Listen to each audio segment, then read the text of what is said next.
उस जोश के ऊपर होश का नियंत्रण होना चाहिए। राम जी ने कितनी अद्भुत बात कही।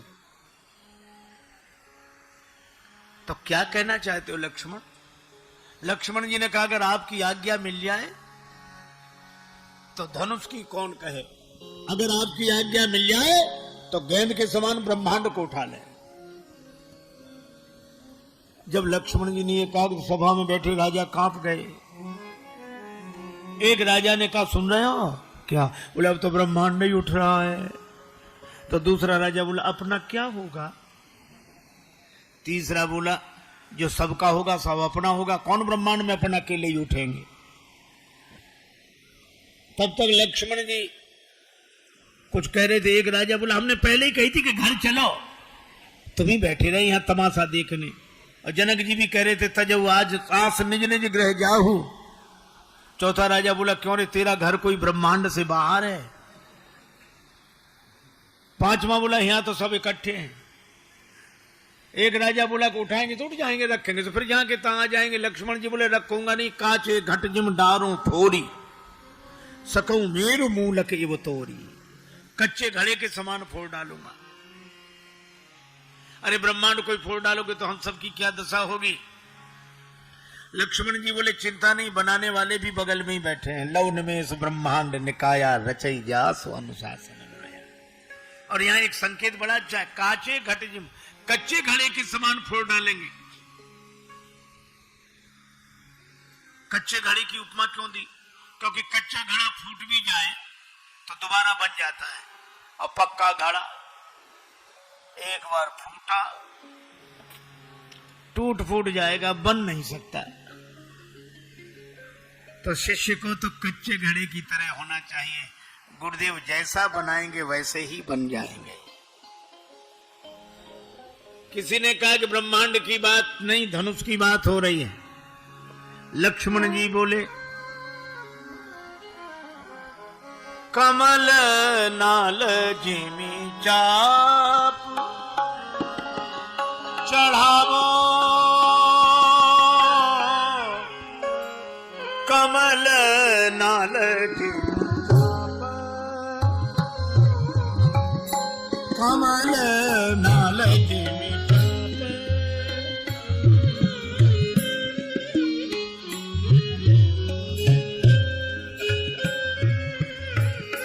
कमल नाल जिमी चाप।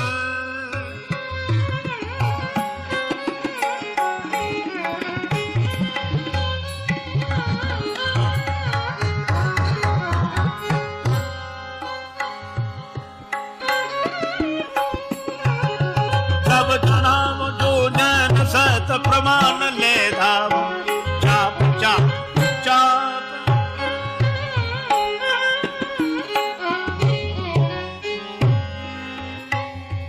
कमलनाल की तरह धनुष को चढ़ाकर 100 योजन तक ले जाऊं, छत्रक दंड की तरह तोड़ डालूं। इतनी शक्ति है। लक्ष्मण जी बोले हमने कब कहा कि हमें इतनी शक्ति है? अच्छा शक्ति है नहीं तो इतने बड़े बड़े काम कैसे करोगे? ये तो निराशा की बात हुई। एक आदमी अपनी घोड़ी की तारीफ करता था कि महाराज ऐसे चलती है, हवा से बातें करे, रंग तो देखते ही रह जाओ, कान ऐसे मिले, उसमें गुण ही गुण, गुण ही गुण, कमी सिर्फ एक। कौन सी कमी? तो धीरे से कहता मर गई। तो इतने गुणों का क्या मतलब रहा? लक्ष्मण जी कहते ये भी करेंगे, ये भी करेंगे, ये भी करेंगे। ताकत है? बोले बिल्कुल नहीं। फिर करोगे कैसे? लक्ष्मण जी ने कहा तोरो छत्रक दंड जिम तय प्रताप बलनाथ। आपके बल पर, आपके प्रभाव के बल पर प्रताप आपका होगा और काम हमारा होगा। एक महात्मा कहते थे घी मिर्च मसाला तेरा, फिर देख तमाशा मेरा। युवकों में ऐसा ही उत्साह होना चाहिए कि आपकी कृपा के बल पर हम ऐसा पुरुषार्थ करके दिखाएंगे। तोरों छत्रक दंड जिम तव प्रताप बलनाथ। और जो न करूं प्रभु पद शपथ कर न धरो धनु भात। हाथ में धनुष बाण नहीं रखूंगा। और लक्ष्मण जी जब बोले तो धरती हिल गई। लखन सकोप वचन जब बोले, डगमगान मही दिग्गज डोले। और जब धरती हिल गई तो राम जी ने कहा, सौमित्र लक्ष्मण शांत शांत, तुम्हारे बोलने से धरती हिल रही है और धरती के हिलने से सब हिल रहे हैं। तुम्हारे बोलने से धरती हिल रही है और धरती के हिलने से सब हिल रहे हैं।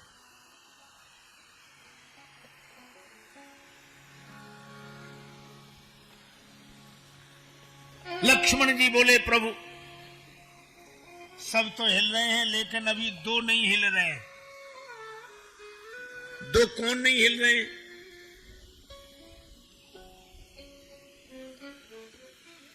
देखो भैया, राम जी ने कहा कि तुम्हारे बोलने से धरती हिल रही है, धरती के हिलने से सब हिल रहे हैं। लक्ष्मण जी ने कहा कि दो नहीं हिल रहे हैं अभी भी। कहा कौन? बोले एक धनुष और दूसरे आप। ना धनुष हिलता है ना आप हिलते हो, दोनों में से एक हिले तो काम बने। भगवान राम ने कहा कि लक्ष्मण, पूर्व दिशा में सवेरे जाग कर देखो, सूर्योदय बाद में होता है, पहले अरुणोदय होता है। अरुणोदय हुए बिना सूर्योदय नहीं होता। पूर्व दिशा में लालिमा छा जाती है, तब सूर्य भगवान प्रकट होते हैं।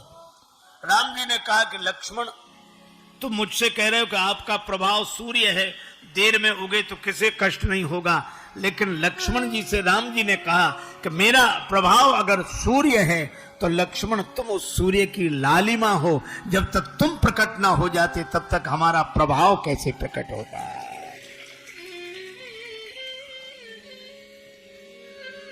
और मानो लक्ष्मण जी ऐसे युवक हैं जो लालिमा की तरह हैं, और जब लालिमा प्रकट होती है तभी राष्ट्र का अरुणोदय होता है। और जब ऐसा समय देखा विश्वामित्र जी ने, तब तुलसीदास जी कहते हैं, अब राम जी धनुष तोड़ दो। अब राम जी ने जो सुना, न हर्ष है न विषाद है, सुन गुरु वचन चरण सिरुनावा, हर्ष विषाद न कछुर आवा। क्योंकि राम जी जानते धनुष टूट गया, गुरु जी के निश्चय में तो टूट गया और गुरु जी के संकल्प में टूट गया। अब मुझे तो केवल जाकर हाथ लगाना है। और मुझे लगता है कि कार्य करने वाले युवकों में यही भावना होनी चाहिए कि हमें तो हाथ लगाना है। राम जी चले, और कैसे जा रहे हैं? सहज ही चले सकल जग स्वामी, मनोहु मंजुवर कुंजर गामी। मत वाले हाथी की तरह झूमते हुए जा रहे हैं, हाथी की तरह। हाँ? जानकी जी सबसे प्रार्थना करती हैं, हे शंकर भगवान, धनुष आपका है। हे भवानी माता, आशीर्वाद आपका है। हो प्रसन्न महेश भवानी। हे गणेश जी महाराज, आप विघ्न दूर करने वाले हो, गणनायक वरदायक देवा। क्या करे? गणेश जी से जानकी माता बोली, इस धनुष का वजन कम कर दो। गणेश जी बोले, इस काम के लिए हम ही मिले थे, हमारा ही वजन कौन सा कम है। गणेश जी का वजन कौन सा कम है?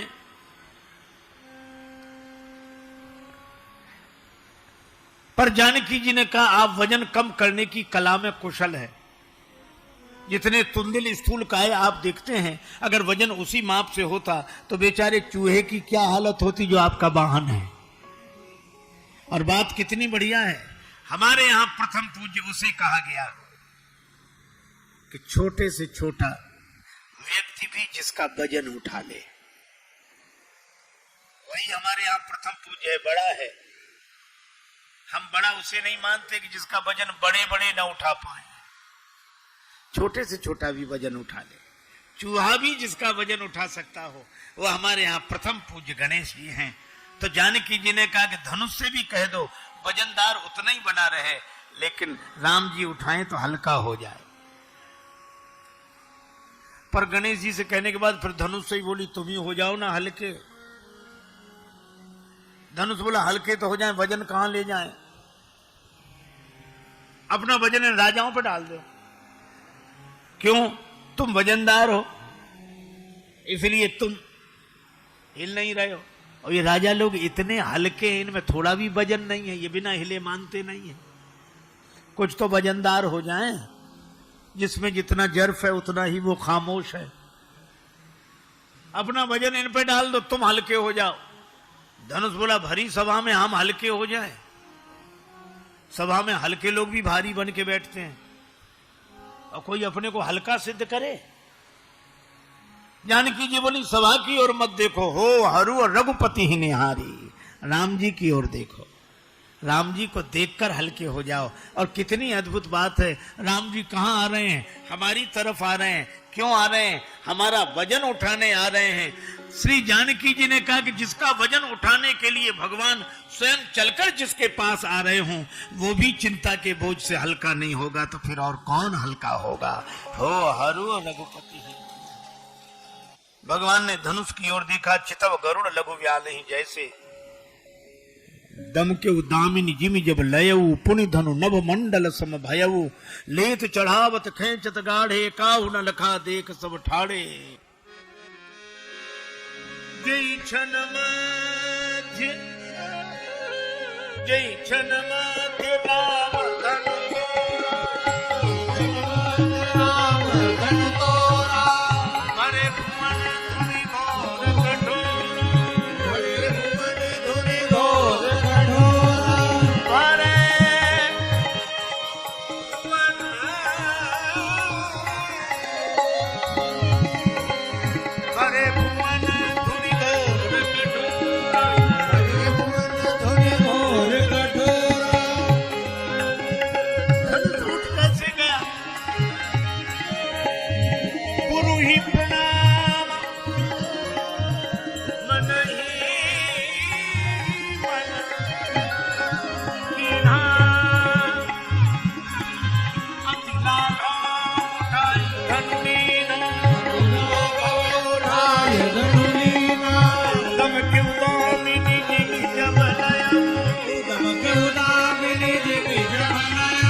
कुसुमांजलि छूटी, नाचई गावई विविध बधूटी। बार बार कुसुमांजलि छूटी।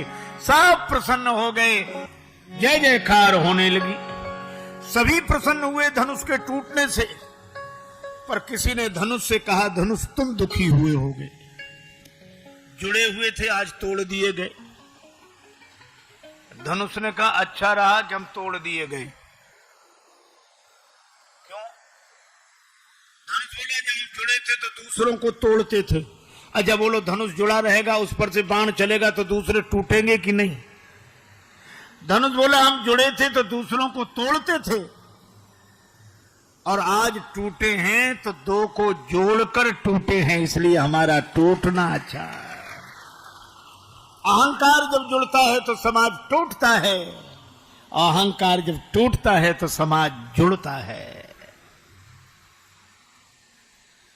अच्छा आपने देखा धनुष से किसी ने कहा कि बड़े बड़े राजा तुम्हें उठाने आए, तब नहीं उठे, नन्हे से राजकुमार राम जी के हाथों उठ गए।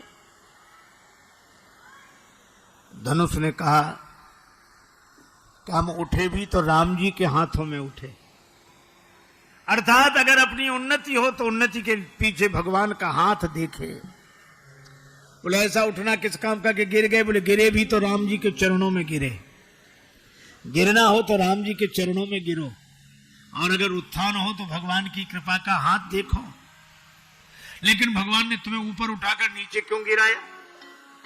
भगवान हमें मुक्ति दे रहे थे ऊपर उठाकर, लेकिन मैंने कहा मैं इतने दिन मिथिला में रहा हूं, मुझे मुक्ति नहीं भक्ति चाहिए। भगवान ने कहा भक्ति चाहिए तो चरणों में ही रहो। तो तुम्हारे दो टुकड़े क्यों कर दिए? बोले चरण भी तो दो हैं, और बिना द्वैत भाव के भक्ति कैसे हो सकती है। जिस में अकड़ थी वो कोदंड का दंड टूट गया, और जिसमें नम्रता थी वो रस्सी बच गई।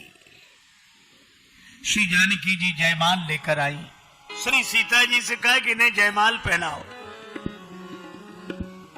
श्री सीता जी ने माला उठाई, सुनत जुगल कर माल उठाई, पर प्रेम विवश पहिराई न जाई। श्री जानकी जी जयमाला पहना नहीं पा रही हैं, प्रेम में अत्यधिक विवश है, प्रेम ने बेवल कर दिया है।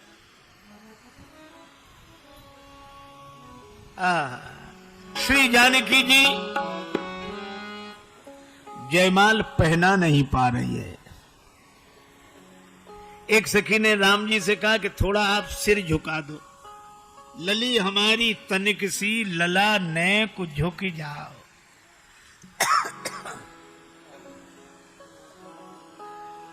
हमारे राम जी बड़े सरल हैं, तुरंत सिर झुकाने लगे।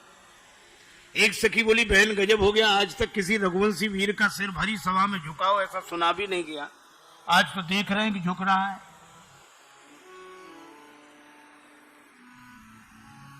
दूसरी सखी विनोद करते हुए बोली अपने मतलब के लिए बड़े बड़े झुक जाते हैं। लक्ष्मण जी ने सुना प्रभु कुछ भी हो जाए आप सिर मत झुकाना। राम जी सिर सीधा करके बैठकर सखियां बार बार कहें थोड़ा सिर झुका दीजिए सरकार, सिर झुका दीजिए। नहीं नहीं नहीं, हम क्षत्रिय हैं, वीर हैं। बोले आप कोई भी बने रहो, ये ससुराल है, यहाँ बड़ों बड़ों का सिर झुक जाता है। राम जी बोले नहीं हम सिर नहीं झुकाए। अब सखियों ने बड़े उपाय किए, अब राम जी सिर न झुकावे। आपने अनेक उपायों की चर्चा सुनी होगी, मुझे एक भाव बड़ा प्रिय है। राम जी ने सिर झुकाया नहीं, जानकी जी ने जयमाल पहनाई नहीं। सखियां तो कह रही थी करो प्रतीक्षा प्रेम से दुल्हा राजकुमार, सहज न पहिरन पाई हो विश्व विजय को हार। धनुष चढ़ावत लाड़नी जो तरसाई लाल, क्यों तरसई है सिय तुम्हें पहिरावत जयमाल। जैसा था गुमान आपको कमान खींचने में, वैसी ही मैं भी स्वाभिमानता दिखाऊंगी। और तुमने तरसाया यदि धनुष तोड़ने में, तो मैं भी जयमाल छोड़ने में तरसाऊंगी। युगल सरकार का विनोद लग रहा है भक्तों को, पर सखियों ने एक उपाय सोचा कि सिर झुका नहीं रहे, झूठे ही गाने लगे। गावई छवि अवलों की सहे,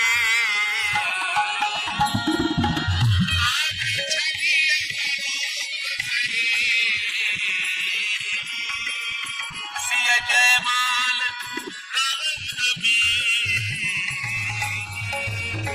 सिय जयमाल राम गावई छवि अवलोक सहे।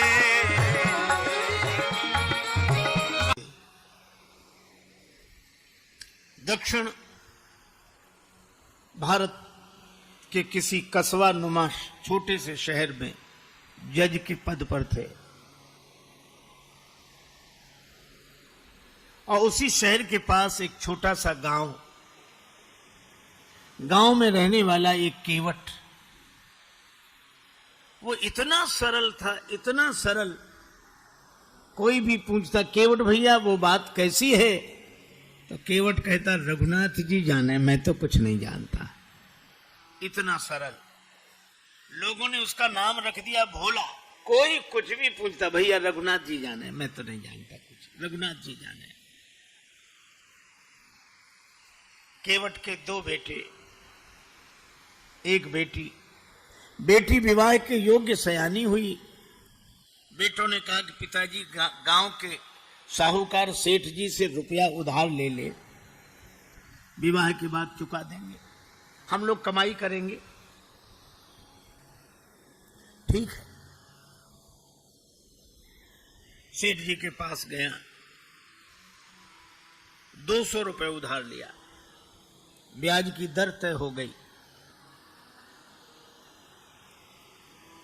भाइयों ने बहन का विवाह किया, बेटी घर से विदा हुई पिता के घर के लिए। केवट ने भी घर छोड़ दिया। श्री रघुनाथ जी के मंदिर में ही रहने लगा।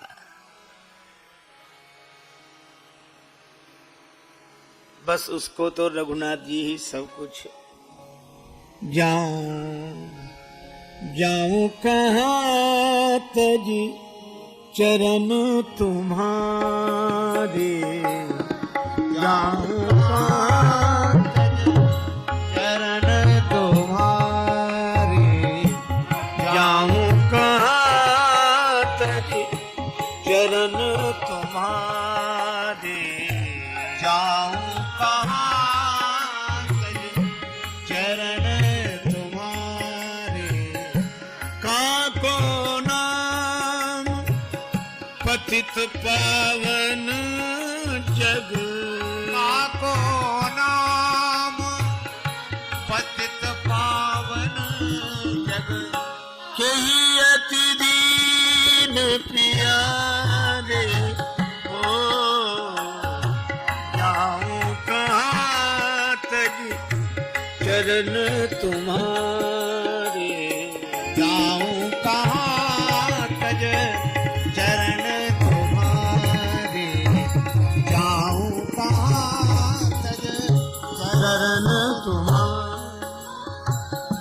मंदिर में रहता, झाड़ू लगाता, रघुनाथ जी का दर्शन करता, आनंदित रहता। बेटों ने कमाई की, पैसा केवट को ला कर दिया, पिताजी जिनसे उधार लिया है वापस करें। केवट गया, सेठ जी को रुपया वापस दिया, ब्याज दिया। सेठ जी ने रसीद लिख ली, हिसाब किताब चुकता, पाई पाई से पैसा प्राप्त। केवट को दी रसीद, पढ़ो क्या लिखा है। केवट बोला मैं कुछ नहीं जानता, रघुनाथ जी जाने। सेठ के मन में पाप आ गया, ये रसीद हमें दे दो, ये कागज हमें दे दो। और दूसरे कागज पर कुछ ऐसे ही लिख कर दिया, पानी ले आओ। वो पानी लेने गया, कागज बदल दिया। केवट जो कागज लेकर आए उस पर ऐसे ही कुछ लिखा था। रघुनाथ जी के चरणों में रसीद समझ के कागज को रखा, फिर अपने कक्ष की अलमारी में रख दिया और प्रसन्न रहने लगा। सिर पर सीताराम फिकर फिर क्या करना, सिर पर सीताराम फिकर फिर क्या करना, क्या करना क्या करना, फिकर फिर क्या करना, क्या करना क्या करना, फिकर फिर क्या करना। सिर पर सीताराम फिकर फिर क्या करना, सिर पर सीताराम फिकर फिर क्या करना। तेरे बिगड़े बनेंगे काम फिकर फिर क्या करना, तेरे बिगड़े बनेंगे काम फिकर फिर क्या करना। पितु रघुवर श्री जानकी मैया, पितु रघुवर श्री जानकी मैया, फिर क्यों परेशान हो भैया, फिर क्यों परेशान हो भैया। कटेंगे कष्ट तमाम फिकर फिर क्या करना, कटेंगे कष्ट तमाम फिकर फिर क्या करना। सिर पर सीताराम फिकर फिर क्या करना, सिर पर सीताराम फिकर फिर क्या करना। इसी भाव में रहता। केवट ने भगवान के भरोसे सब छोड़ दिया था और सेठ जी ने केवट के विरुद्ध मुकदमा कर दिया और मुकदमा इन्हीं जज साहब की अदालत में आया। इन्हीं जज साहब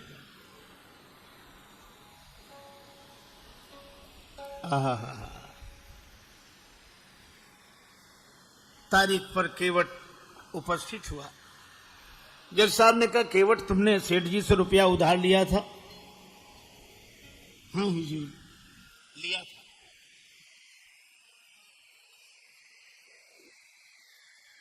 दे दिया? हाँ दिया साहब। कोई प्रमाण है? ये रसीद। जज साहब ने देखा, बोले इससे तो सिद्ध नहीं होता कि तुम रुपया दे चुके हो। केवट रोने लगा, हुजूर माई बाप हम तो इसी को सब कुछ समझे थे। जज साहब को दया लगी, अच्छा रो मत, तुम ये बताओ जब तुमने सेठ जी को रुपया वापस दिया तब तुम्हारे और सेठ जी के बीच में कोई और था? केवट उसी सहजता में बोला कि हमारे और सेठ जी के बीच में उस समय सिवा रघुनाथ जी के कोई नहीं था। उसने लिया रघुनाथ जी का नाम और जज साहब ने समझा रघुनाथ जी इनके गांव के रहने वाले कोई सज्जन होंगे। अच्छा तुम जाओ अगली तारीख को आना। जज साहब ने अपने खर्चे से सम्मन जारी कर दिया रघुनाथ जी के नाम। अब चपरासी पूरे गांव में घूमे, मजे की बात, रघुनाथ जी नाम का कोई आदमी नहीं था वहां। किसी ने कहा रघुनाथ जी का मंदिर जरूर है। चपरासी बोला वही बताओ। मंदिर पर गया, पुजारी जी बाहर बैठे सीताराम सीताराम सीताराम सीताराम सीताराम कर रहे थे और जो चपरासी ने देखा, पुजारी जी से बोला रघुनाथ जी का मंदिर यही है? पुजारी जी बोले हाँ। तो ले लो। अब पुजारी जी ने जो देखा कि सम्मन, मन में सोचने लगे जब भगवान ने मंगा ही लिया है तो हम वापस काहे को करें। हस्ताक्षर पुजारी जी ने कर दिए। चपरासी समझा कि यही रघुनाथ जी हैं और सम्मन रघुनाथ जी के चरणों में रखते हुए पुजारी जी ने कहा कि वाह प्रभु क्या लीला है, भक्त जो न कराएं सो थोड़ा। आपके लिए मुकुट कई बार आया, पोशाक कई बार आई, हार कई बार आए, अरे पैजनी करधनी कई बार आई होगी, लेकिन सम्मन पहली ही बार आया होगा। केवट से कहा कि तूने रघुनाथ जी का नाम क्यों लिखा दिया वहां? केवट बोला जब सब जगह रहते तो वहां भी थे, झूठा काहे को लिखा दिया। अब रघुनाथ जी जाने। हरि बिन संकट कौन निवारे, हरि बिन संकट कौन निवारे, हरि बिन संकट कौन निवारे, हरि बिन संकट कौन निवारे। साधनहीन मलिन दीन में जाऊं के ही के द्वारे, या अनाथ की लाज आज रघुनाथ जी हाथ तुम्हारे, रघुनाथ जी हाथ तुम्हारे, हरि बिन संकट कौन निवारे।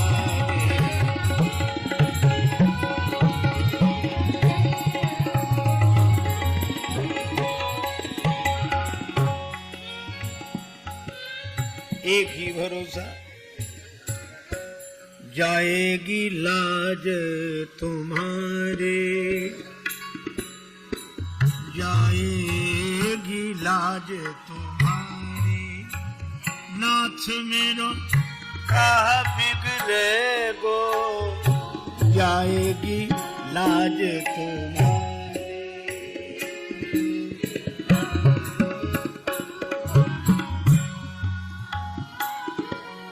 दीन दयालु सुने जब ते तब ते, मन में कछु ऐसी बसी है, जाऊं टेरूं कहां और जाऊं कहां, बस तेरे ही नाम की फेंट कसी है। तेरो ही आसरो एक मलूक, नहीं प्रभु सो कोई और जसी है। ए हो मुरारी पुकारी कहो अब, मेरी हंसी नहीं तेरी हंसी है, मेरी हंसी नहीं तेरी हंसी है। जाएगी लाज तुम्हारे, नाथ मेरो कह बिगड़े गो, जाएगी लाज तुम्हारी।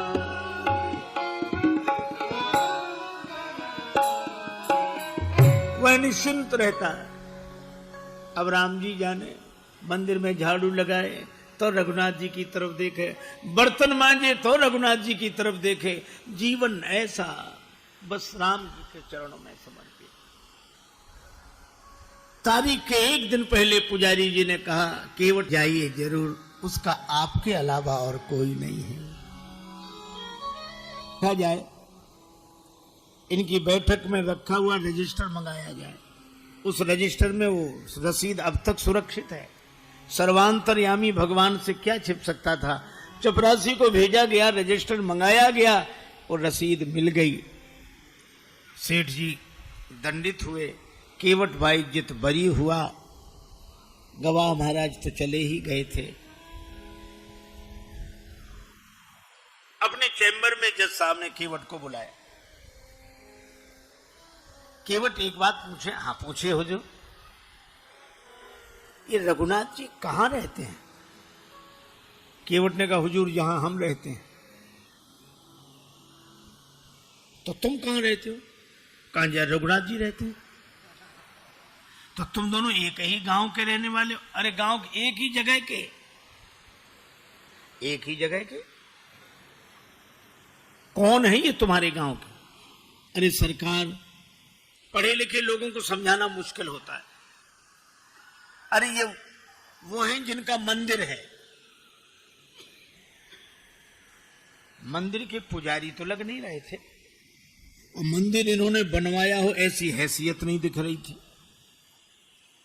केवट ने कहा हुजूर ये वही हैं जो मंदिर में बैठे हुए हैं। जय हो जय हो। मंदिर में विराजमान है ये। अब जज साहब चौंके, चपरासी को बुलाया। चपरासी कांप रहा था। हुजूर जिस आदमी ने हस्ताक्षर किए थे वो ये नहीं था। जब सारा रहस्य पता लगा तो जज साहब रोने लगे। रोते रोते बंगले पर गए। लोगों ने पूछा क्या बात है, रो क्यों रहे हो? तो उन्होंने यही कहा, शुक शारद नारद शेष गणेश, सुख शारद नारद शेष गणेश के नहीं ध्यान में आते रहे, सोई आज विनीत अदालत में केवटा के गवाह कहाते रहे।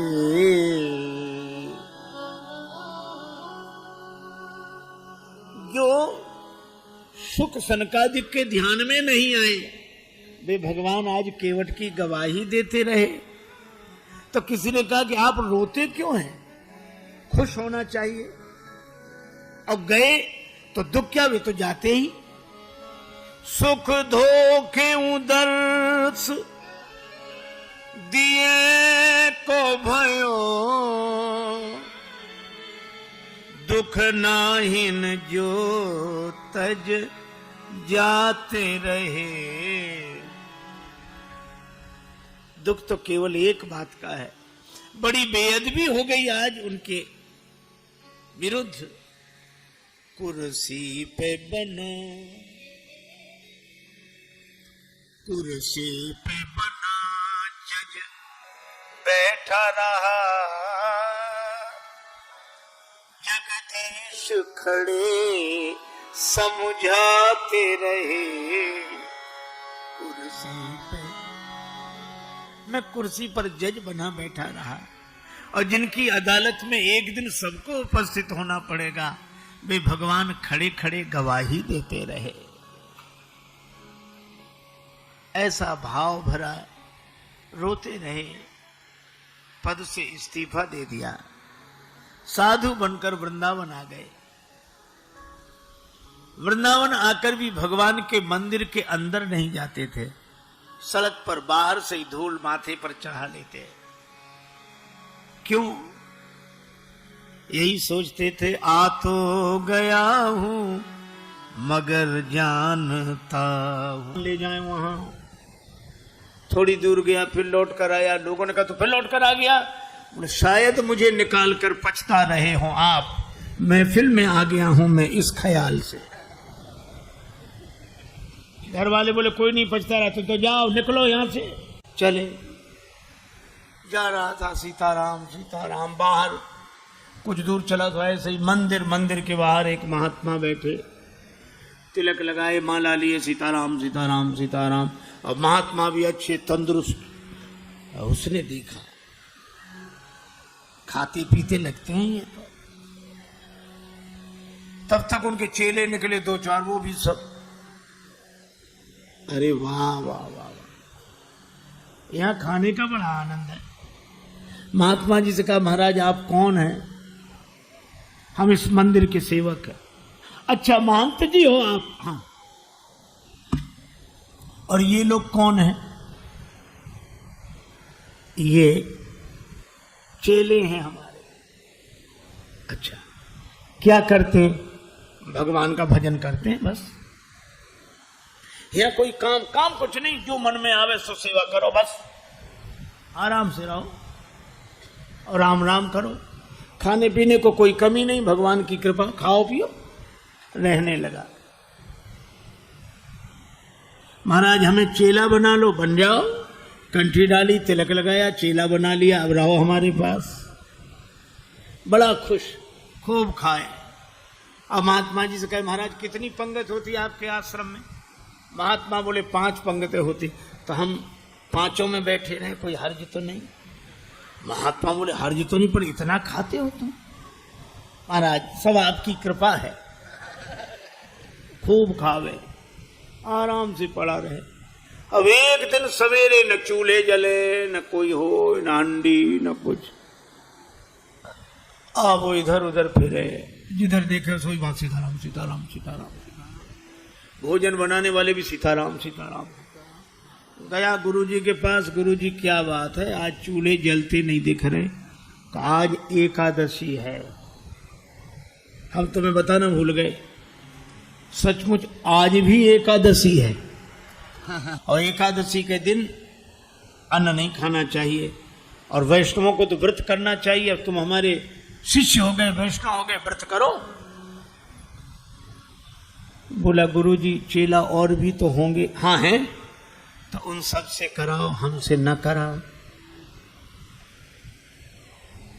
तुमसे न कराओ? हाँ गुरुजी। तो तुम इतने भूखे? गुरुजी अगर आपने हमसे आज एकादशी करा ली तो द्वादशी तो हम देख ही नहीं पाएंगे। गुरुजी बोले अच्छा, तो एक उपाय है, एकादशी की तिथि को अन्न तो नहीं खाना चाहिए, तुम बना लोगे भोजन? अरे बोला मरता क्या नहीं करता, हम तो सब बना लेंगे। भंडारी से कहा इसे सामान दे दो, और उससे कहा नदी किनारे जाना, पेड़ के नीचे बैठना, वहीं भोजन बनाना, और देखो भगवान को भोग लगाना तब पाना। आलू, गुड़, घी, राम रस, आटा सब लेकर गया। पहली बार भोजन बनाया, बड़ी देर में भोजन बना, भूख लग रही थी तगड़ी। इतने में याद आया कि भगवान का भोग लगाना। सो ऐसे ही कहने लगा कि देखो मंत्र उपाय में कुछ जानता नहीं हूं। राजा राम आइए, प्रभु मेरे भोजन का भोग लगाइए।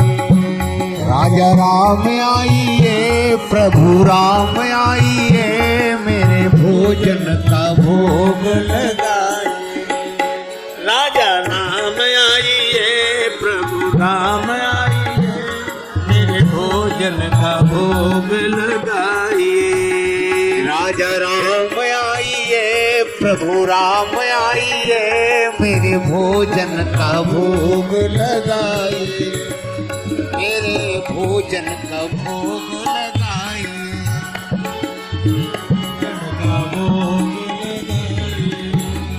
राजा राम आइए, प्रभु राम आइए, मेरे भोजन का भोग लगाइए। राजा राम आइए, प्रभु राम आइए, मेरे भोजन का भोग लगाइए। ओ मेरे भोजन का भोग नहीं आए भगवान।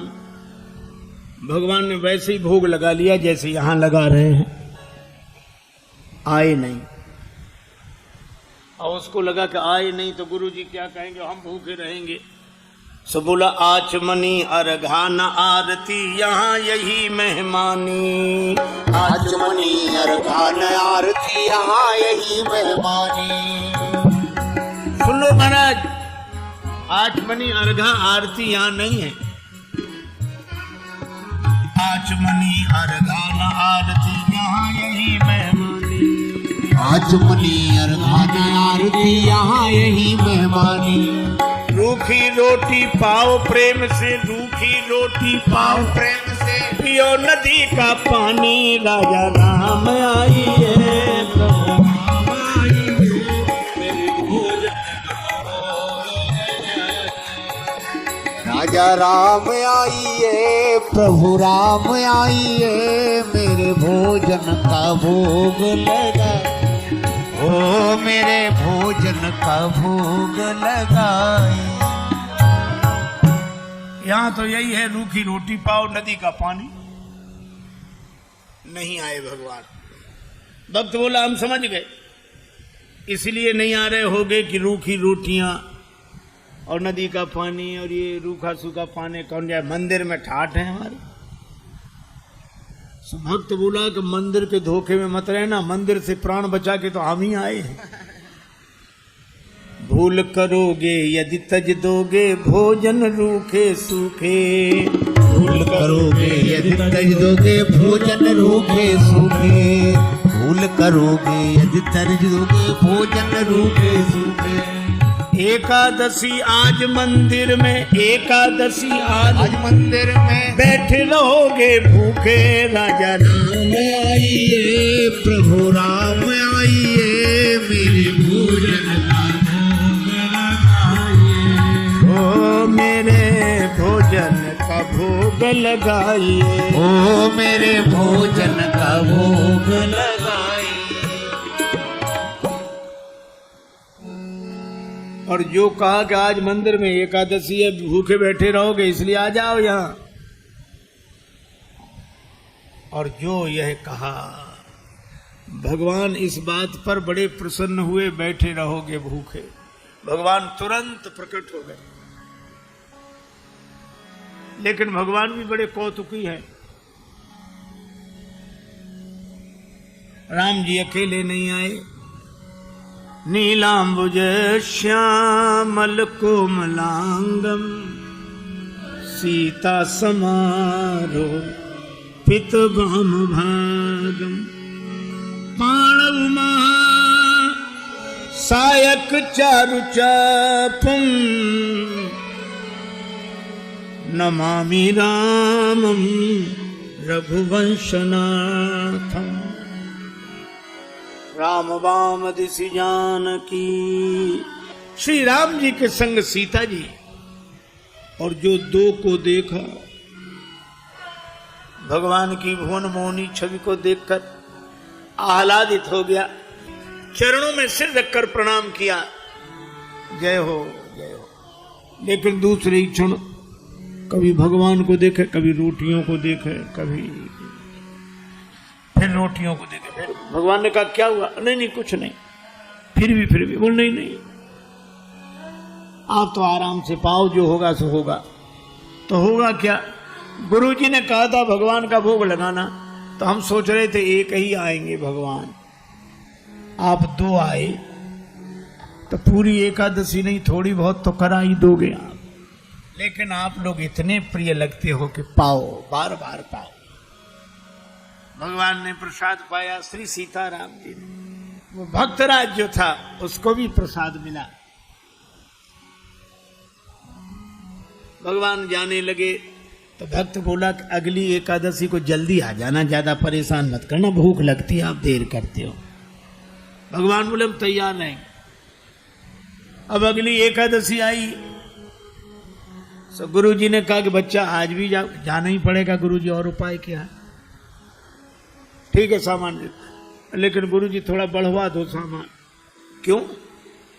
आपने एक ठाकुर जी की कही थी, वहां दो आते हैं। गुरुजी ने समझा भूखा रहा होगा, भगवान का तो बहाना करता है, सामान बढ़वा दिया। अब गया सामान लेकर गया।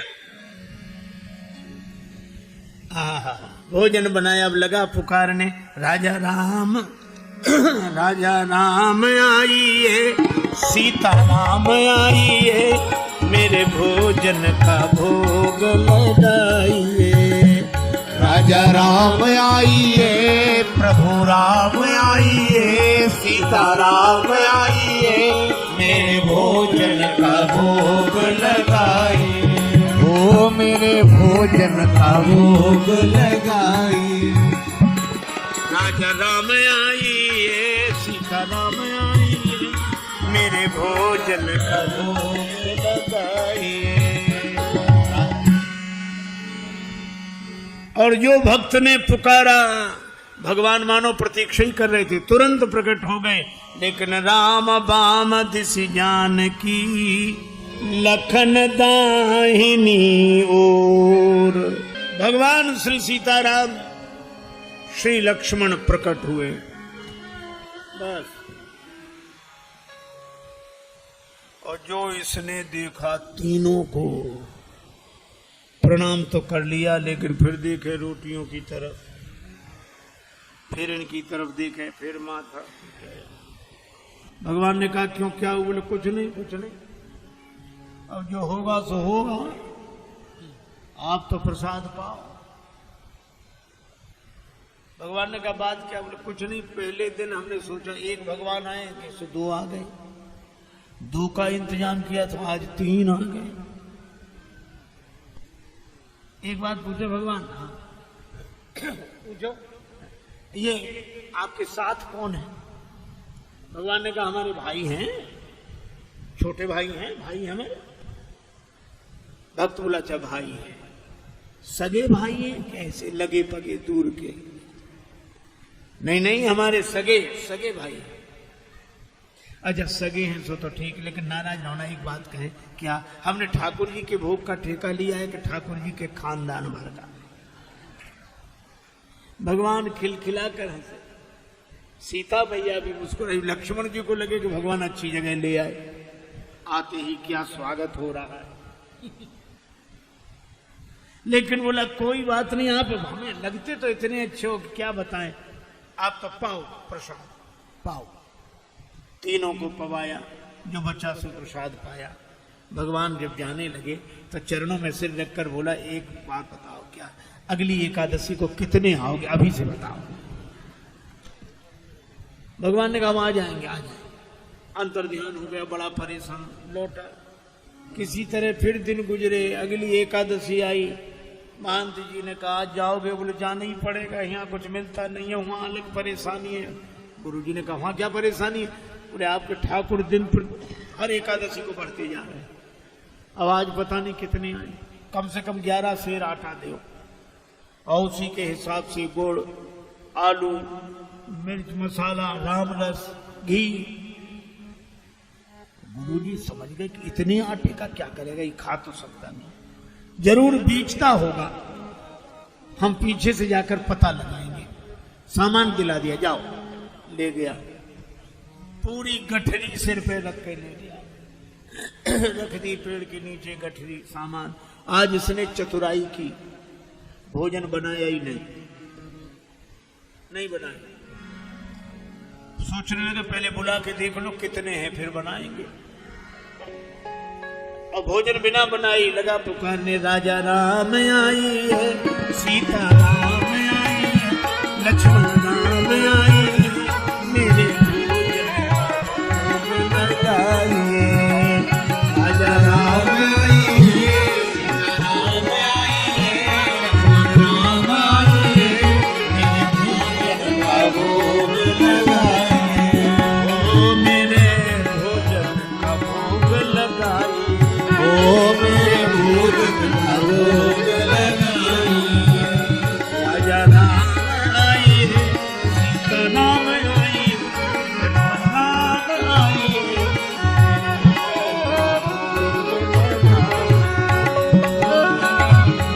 का भोग लगाए। राजा राम आई है, सीता राम आई है, लक्ष्मण का भोग लगाए।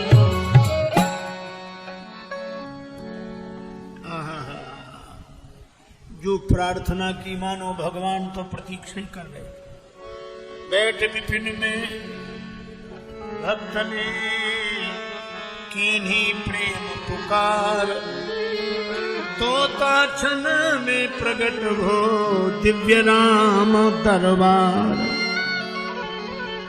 राम जी का दरबार पूरा प्रकट हुआ। श्री सीताराम, श्री भरत, श्री लक्ष्मण, श्री शत्रुघ्न, श्री हनुमान जी और जो इतनों को देखा चरणों में प्रणाम किया। जय हो आपकी, जय हो। आज तो हद हो गई। इतने हर एकादशी को एक एक बढ़ते थे, आज तो इतने। लेकिन मेरी भी प्रार्थना सुनो। क्या? मैंने भोजन नहीं बनाया, वो रखा सामान, सो अपना बनाओ और पाओ। तो तुम क्यों नहीं बना रहे हो? जब हमें मिलना ही नहीं तो बनाए काहे को? भोजन मोते नहीं बनत बना, भोजन मोते नहीं बनत।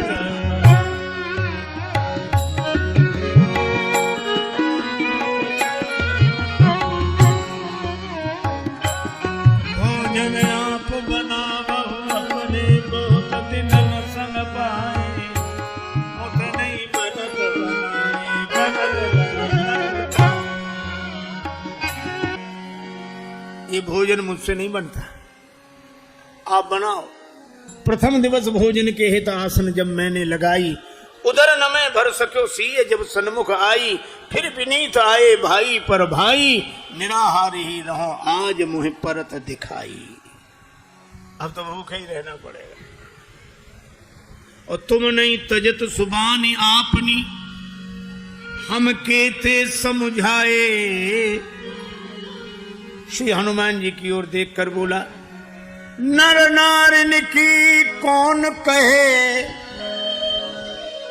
एक बानर हूँ संग लाए। मोते नहीं बनत मुझसे नहीं बनत बनाए, बना। इसलिए आप बनाओ। भगवान ने कहा बनाओ, भक्त नाराज है तो क्या करें। श्री भरत जी भंडारे बनाने लगे, श्री भरत जी भंडारे बनाने लगे, श्री भरत जी भंडारे बनाने लगे, श्री भरत जी। चुन के लकड़ी लखन लाल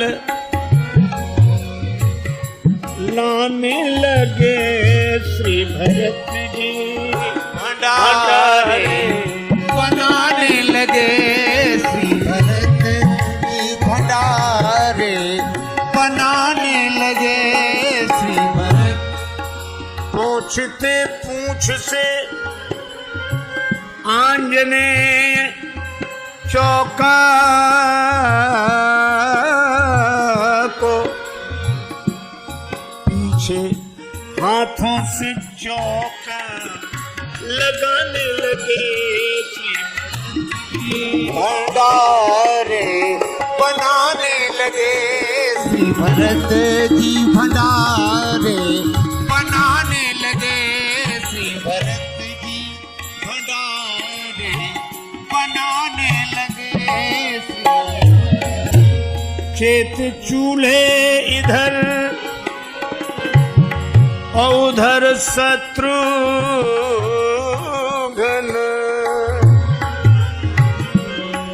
चेत चूल्हे इधर और उधर शत्रुघ्न।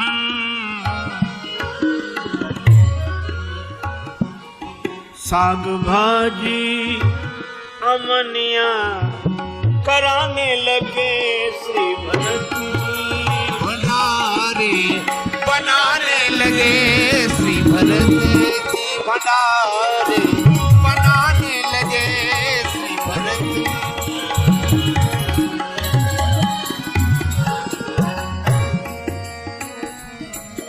भरत जी भंडार बनावे, लक्ष्मण जी लकड़ी लावे, साग भाजी यमनिया शत्रुघ्न जी करावे, हनुमान जी चौका साफ करे, और ये पेड़ के नीचे आंख बंद किए बैठा। भगवान ने कहा कि आंख बंद काहे किए, खोलो तो। बोला काहे को खोले, जब हमें खाने को मिलेगा ही नहीं तो हम दूसरे को खाते हुए भी तो नहीं देख सकते। अब जिस रसोई में सीता मैया बैठी हो, बड़े बड़े सिद्ध संत, मैया हमको भी प्रसाद मिले, हमको भी प्रसाद मिले, प्रकट होने लगे। अब उनकी आवाज जो सुनी, अब इसने आंख खोली, जो देखा इधर भी महात्मा उधर भी, सब माथा पीट के बोला कि थोड़ा बहुत मिलता भी सो ये नहीं मिलने देंगे। अब पाके संकेत शक्ति का जथे वहां अष्ट सिद्धि और नव निधि के आने लगे भंडारे बनाने लगे। अब गुरुदेव आए, कर क्या रहा है? देखा पेड़ के नीचे आंख बंद किए बैठा और सामने सामग्री रखी, आंसू। गुरुजी ने कहा कि बेटा भोजन नहीं बनाया, चरणों वाले आ गए गुरुजी। देखो आपने कितने भगवान लगा दिए हमारे पीछे, मंदिर में तो नहीं हुई पर यहाँ एकादशी पूरी हो रही है। अब गुरुजी को कोई दिखे नहीं, तो भगवान से बोला कि हमारे गुरुजी को भी दिखो, नहीं तो ये हमें झूठा मानेंगे। भगवान बोले उन्हें नहीं दिखेंगे, क्यों? हमारे गुरुदेव हैं, हमसे अधिक योग्य हैं। तुम्हारे गुरुदेव हैं, तुमसे अधिक योग्य हैं, लेकिन तुम्हारे जितने सरल नहीं है। हम सरल को मिलते। गुरुजी ने पूछा क्या कह रहे हैं भगवान? का भगवान कह रहे हैं कि सरल को मिलते, आप जन सरल नहीं हो। गुरुजी रोने लगे, सरल तो नहीं थे, तरल हो गए, आंसू बरसने लगे। और जब सरल होकर रोने लगे तो